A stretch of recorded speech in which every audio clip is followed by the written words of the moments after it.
it's called the FINCEN Residential Real Estate Rule, and it was just established, came into effect on March 1st, 2026.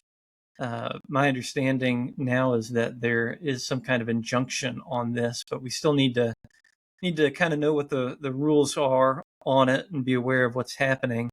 And the idea of this rule, this reporting requirement to FinCEN, is to tamper down money laundering that is occurring.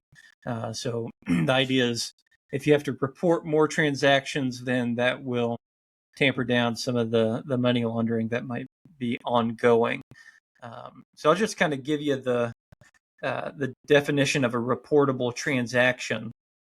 A reportable transaction is one in which these four conditions are met. Residential real property is transferred. The transfer is non-financed. The property is transferred to a transferee entity or transferee trust, and no exception applies. So that's the rule. Seems pretty simple on its face. The rule applies unless an exception applies. That's basically what it says. And things that might be affected by this is, if you're transferring maybe to an LLC, you need to be thinking about this kind of thing.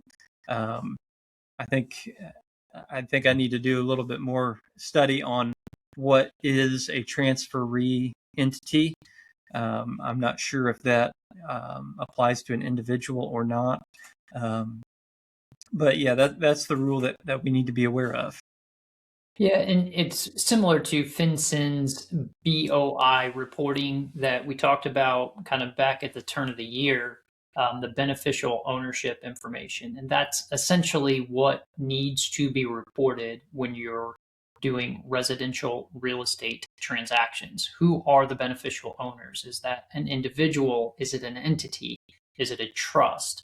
And allowing those transactions, even if they are cash-based, the federal government's Financial Crimes Enforcement Network wants to build up this database of these transfers to identify potential issues and have those available, if you will. And so there is, to my understanding, currently an injunction in place against this enforcement and reporting requirement.